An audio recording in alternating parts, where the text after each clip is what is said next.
Let's give them a good Georgia, South Carolina, Florida, Virginia, Michigan welcome, Mike Huckabee.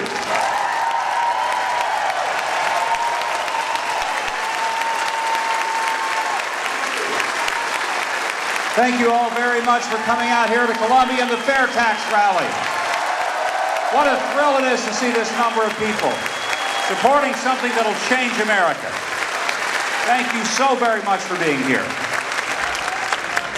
And I want to say thanks also when you stood, you didn't walk out. That really made me feel good. I told Donna Bortz backstage, I said, I think the reason that I'm on the program, every program that has a lot of speakers has at least one guy that I always call the bathroom speaker.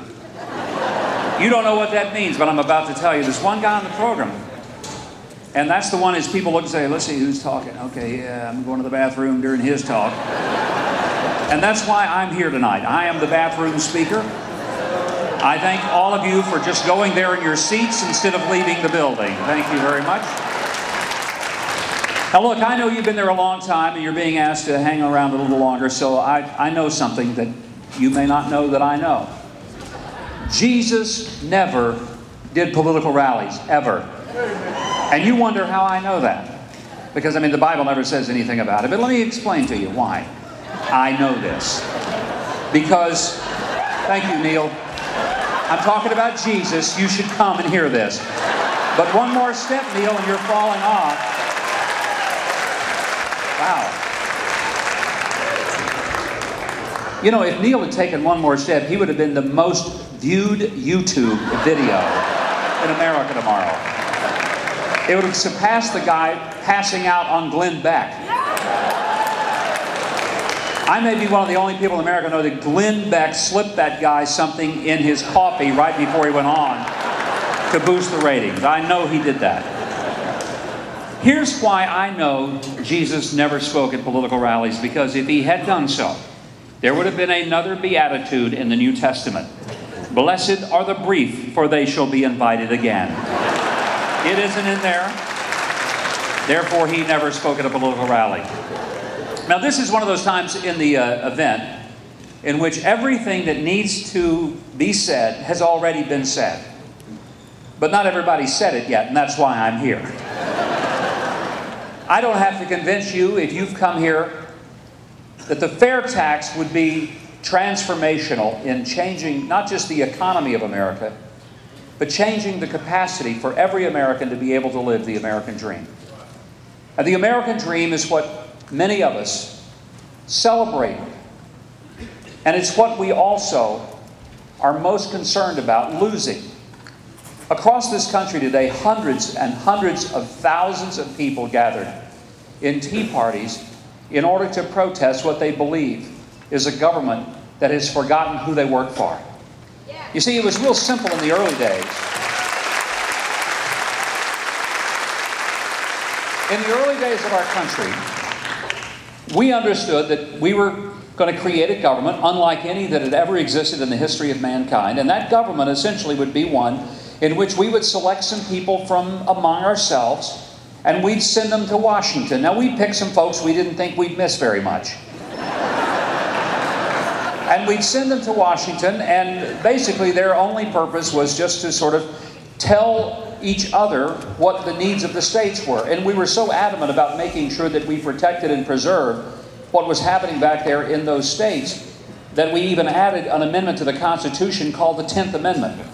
I don't think many people in Washington have read it lately, but it said that if it's not specifically given in power to the federal government through the Constitution, then it's left to the states.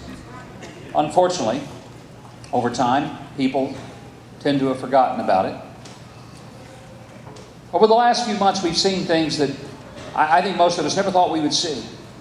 The federal government picking winners and losers in the marketplace, actually going out and saying, this company will live and this one will die.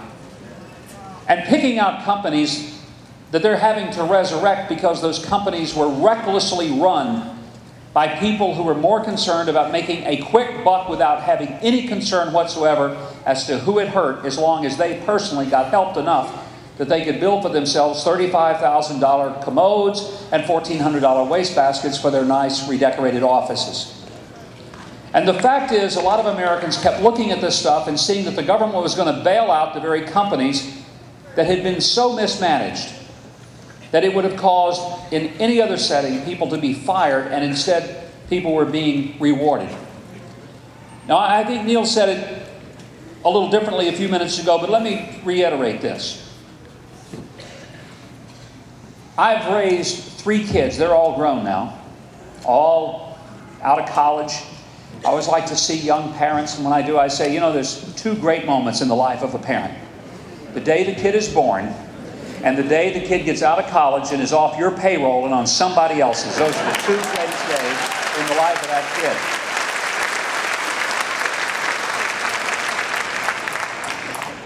And having raised 3 children who are now soon to be 27, 29, and 32 years old, and now replacing those kids with dogs. My wife and I have 3 dogs. I guess it just worked out. 3 kids, 3 dogs. Looks like a good deal to us. Kids now always complain. They say, you treat those dogs better than you treated us. I said, because the dogs behave better than you guys ever did when you grew up. We've got a Labrador, a Shih Tzu, and a Cavalier King Charles. As different as dogs as you can have, just like I had 3 kids that were all different. But my point is this. I've raised 3 kids. I've trained 3 dogs. And one thing I've learned about dogs and kids, and it works every time. When you reward behavior, you get more of it. And when you consequence behavior, you get less of it. And if you've got kids you haven't been able to completely raise, reward the right behavior and consequence the bad behavior. And there'll be some moments it won't always work, but ultimately, that's what works. It's not really that hard. That's how civilization is carried on. We sort of get the idea, we create the next generation, and then we train them to be our replacements by rewarding the good behavior and punishing the bad. Works for dogs, too. Works better for dogs, but it works for dogs. Now, the current tax system does just the opposite. It rewards the reckless behavior, the irresponsible behavior, the stupid things people do. And it penalizes the people who are trying to put bread and food on their family's table and pay their own way and do the right thing by their neighbors and by themselves. I thought the video that we just saw here a few moments ago was a magnificent reminder of somebody younger than my own youngest daughter, which is scary, who totally understands what this country is about. And Paul, I understand you're right here. Would you come up here? I want this crowd to give you a big hand. This is Paul Huckabee, who did that video. All congratulations and a great job. Where are you from? Tulsa, Oklahoma. An Okie. Let's hear it for Paul. All right, thank you.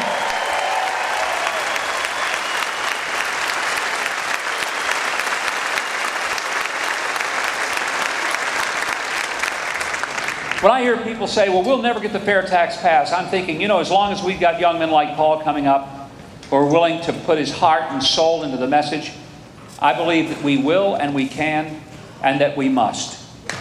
When I see what's happening in Washington and realize that their answer to everything is just spending more money, I think this is the craziest thing I've ever seen. I want to ask you folks something. If you had a college freshman son or daughter, and you gave them enough money when they went off for the first week of school that would pay their way through the first semester, take care of all their expenses, and then in addition to that, you said, now here, in addition to the money for your first semester, is a credit card.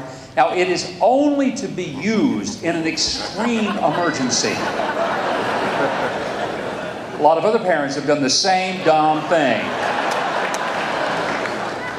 Now, what would happen if about a week into the semester, that college freshman called and said, hey, Dad, I spent all that money already, every bit of it. And that credit card, I don't know, but it's they say it's maxed out, Dad. I can't put anything else on it. What would you do as a parent? Would you send him another check with more money and give him another credit card or two? No. You would not do that because you would recognize that that would only be exacerbating a problem that you already have created.